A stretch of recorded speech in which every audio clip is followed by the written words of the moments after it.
All right, so I sat down to watch either Ash vs. Evil Dead or the new movie Silence, or The Silence, the Netflix original with Stanley Tucci and the girl from Mad Men and Chilling Adventures of Sabrina or whatever.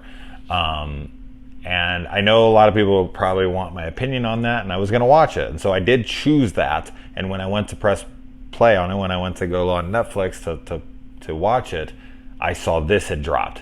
And was like instantly play. I was like, oh my God, Black Summer's on here. I gotta watch it. This was one of the big shows that I was waiting for this year. I thought it came out tomorrow, but I guess it came out today or maybe at midnight. It's not midnight, so I don't know if it was actually Thursday because usually it's Friday. I don't know what happened there. But it is out, and I watched it, and I'm so glad that I did, because this first episode, I only watched one so far because I like to watch them and review them one at a time, because I am going to talk spoilers, and I don't want to know what happens next, otherwise that'll taint my, not predictions, but my thoughts on what's to come. AKA my predictions, I guess. But I don't really feel like I'm going to predict anything, not off this episode anyway. But man, I thought it was intense. I thought it was gritty. I thought it was very realistic.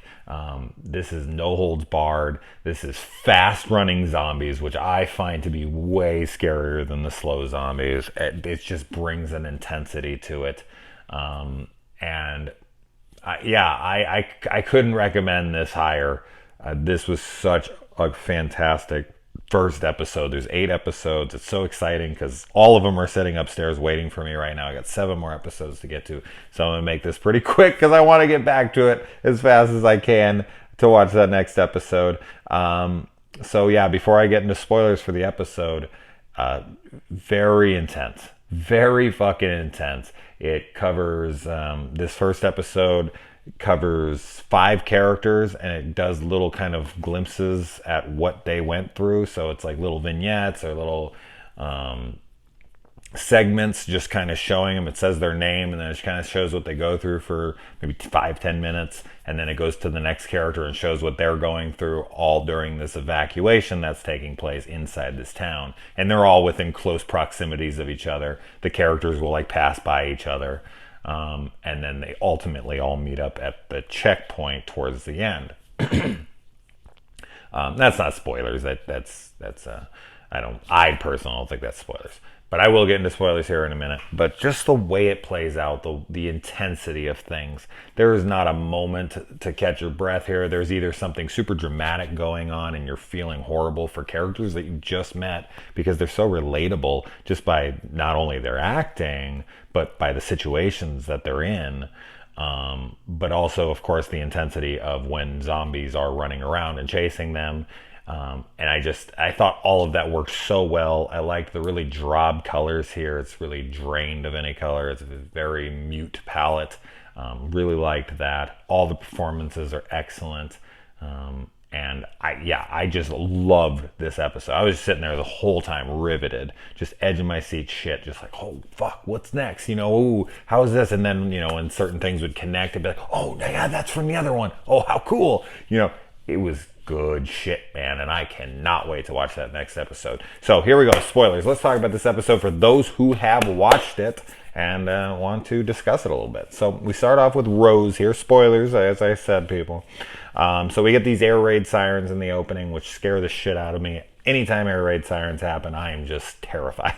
So the evacuation's going on, as I said, and we find out that the dad has been injured. And the soldiers end up taking their daughter from them, and Jamie King here, which is kind of funny because I was just talking very few of you will give a shit about this, but for my Star Wars fans, I was just talking about how I'd love a Beckett and Val novel from Solo: A Star Wars Story, and I'd love to know how Beckett killed Aurra Singh from the Clone Wars. And it's funny because Jamie King is who voices Aurra Singh. I thought it was very coincidental in the moment. Like, I literally just posted that not 5 minutes before this started, and I had no idea she was in this. Anyway, okay, enough being geeky. Back to being geeky. So he wants to stay behind because he knows he's not going to make it. He's injured. She goes off to get him something. She finds an old lady in this house who's just been left there all by herself, which is really fucking sad. And the conversation she has with her husband and is like, I love you so much. I love you so much. Now, correct me if I'm wrong, because I wasn't really paying attention because I was like so invested in everything that was going on. But it did seem that almost the entire up until they get into the house and then start having their back and forth drama between the husband and the wife, or Jamie King and her husband, the dude from fucking Just Friends, the asshole who's all over Jamie Palomino, and then later he's the football star that ends up peaking in high school, like a lot of them do. He's been in other shit, but that's always how I remember him, is from that movie. I fucking love Just Friends so much.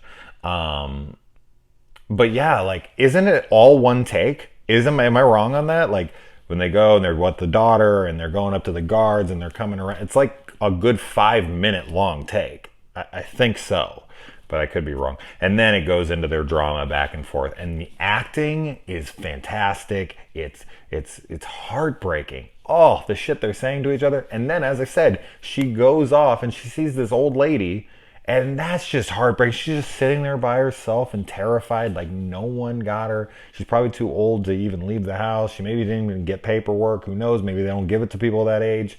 I don't know, man, but it was fucking sad, and you know she died. You know that those monsters came in that house and not only got her husband, but got him too. Or maybe her husband turned right there in the fucking living room and attacked the lady. Two people run out of the house. One's her husband and one's another one. I think it's a woman, but I don't think it's the old woman. I'd have to go back and look. I don't think it is, though. But I think the old woman went down for sure. And it was just great suspense when she's getting chased and she's on the fence and she's trying to climb over, and there's razor wire along the top of it. She can't possibly get over the fucking thing, and her husband's at her feet. Imagine being attacked by your loved one who you were literally just telling how much you loved him and how much you were gonna save him, that you were gonna this and that, and within 2 minutes he's chasing you up a fucking fence, and you're screwed. She can't get over that fence. The razor wire would cut her to fucking part. There's no way she could get over that thing. Either way, she'd die. She'd bleed out if she tried to cross that thing, for sure. Well, maybe not for sure, but a good chance, man. Razor wire is no joke. And then this character, Spears, who we meet later in the episode, comes and saves her. We think he's a soldier, but of course later on we find out that he is not what he seems. And she begs him to help her. And then we move on to Ryan's story. And he's just running amidst the chaos with this Asian chick. We don't know her name.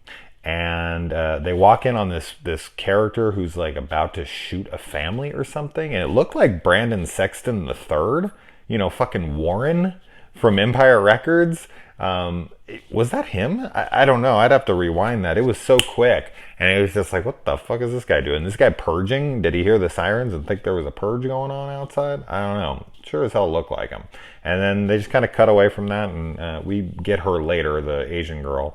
And she's the one that breaks through the checkpoint. Then we move on to Barbara. And Barbara's little story here is angering. Oh man, you guys know how much I hate this shit. But some guy comes to her and totally talks his way into the van. And she keeps telling him. And he uses like the Christian angle. And he uses any angle he can, which she should have known was bullshit. That all being said, she was still trying to protect herself. She was trying to do the right thing. And he took advantage of her, and he lied right to her fucking face. He said he swore to God. She was like, don't screw me. He's like, I wouldn't. As soon as he gets in the car, he doesn't even hesitate. Get out. I'm glad he didn't go to the lengths of like hitting her, killing her, any of that stuff. But she's just like, you're a miserable piece of shit. You're going to fucking hell. And then some guy breaks in. I'm telling you, man, fist pump, fuck yeah moment. I was so excited because I'm telling you, this shit did not give you a breath. I'm talking so fast, I don't fucking think I'm taking a breath. I've turned into my mother, who never took a breath while speaking. But yeah, he just comes and some dude just opens the door and just pounds on this guy. Karma. I don't really believe in karma, but fuck it for this. Oh, actually, it would be Vanma, right? Okay, that was a That was a good joke. Fuck you. All right. It was a dad joke, but hey, I'm a dad, so it works. But yeah, oh, it was just a yes! Beat his fucking ass. I loved that scene. Then we move on to Lance. And Lance is sitting there and he's with his friend. And this chick gets plowed by a car. And he just takes off on her. He just bails. And then we see this girl turn into a zombie right there after Ryan. Isn't that Ryan is the character that comes up and checks on her? Because that's how Ryan's story starts, right? Is by checking on that girl. And then she becomes a zombie. And she takes off. And we follow her for the whole rest of her, that little segment there. So we don't really get to know Lance at all. I don't think this girl's name is Lance. And we completely follow her as she's going through houses and this and that. I honestly, like, while I was watching that, for one, that's rare as fuck. You never see that in zombie movies or shows or anything, like following a zombie attacking and running through houses and through backyards and looking at their victims and their prey. I honestly could watch a whole fucking movie like that. I was thinking about, I was like, man, I should write a movie like this, just following a zombie as it's like a fast running zombie, but watching like a zombie like run through different areas and kind of attack their prey. I don't know if it could run a full 90 minutes, maybe an episode, maybe like a segment in like an anthology would work. But following a zombie on its on its escapades, just kind of like getting to know the person who it is in the opening for the first 5 minutes, and then them getting killed, and then them running around and attacking all the people they know and all, it would be badass. So I don't know. I loved seeing this side of things. You don't really follow the zombie much. And then we move on to Spears, which is our last character here that we get to know in this episode. And he tells the soldier that is standing guard with him that he knows where millions of dollars are. Whether or not that's true or bullshit, we do not know. It seems like a line to try to get this guy's attention, but hey, it might be true. We don't know. We don't know why he's bloody. We don't know why he's in custody at this point. He's been taken hostage for some reason.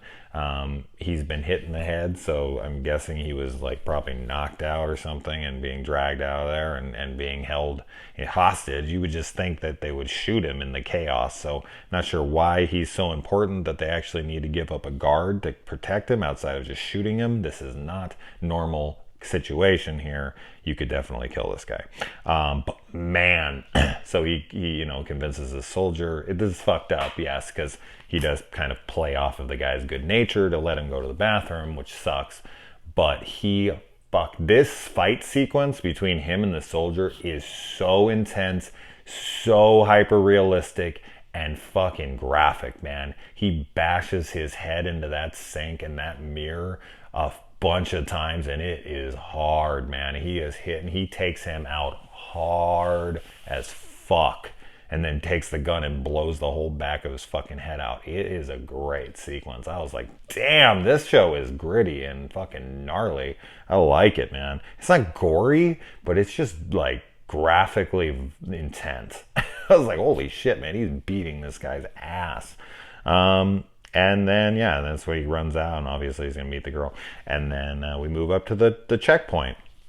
And so they bust through, and the Asian goes off with Barbara. She jumps in the car because we can still see the guy getting his ass kicked in the outside the car, and they all jump in the car and take off. So we'll definitely be following them. And then Rose and Spears are together, and they get together with this mute guy. I think that's Ryan, maybe? Is that who that is? I don't know. We'll find out. But I have no idea where the hell this is going. But I know that Rose needs to go get her daughter. We'll find out if Spears actually has any, line of sight on some money here. And we'll see how Lance feels about leaving his fucking friend behind. Barbara has to go find her husband. And Ryan kind of got ditched, right? If that is Ryan, then he got ditched by his Asian friend. So we'll see what's up with her story, if she feels bad for leaving Ryan behind, if that is Ryan. I think it is, but I could be wrong. What are you guys' thoughts? Who watched this? Badass, right? I mean, are you not with me at all, or do you agree with me completely? I hope you do, because fucking A, man. I hope this show kills. I want a second season. Seeing how, of course, seeing how it ends, maybe it just is a one-off on purpose. That's the way the story wraps up, but I hope not. I hope that this is a series that has multiple seasons. I think this has legs. I think it's fucking fantastic so far. We'll see. This is yet another fucking huge win for Netflix. The Kingdom, not too long ago, was another fantastic zombie show that they've produced.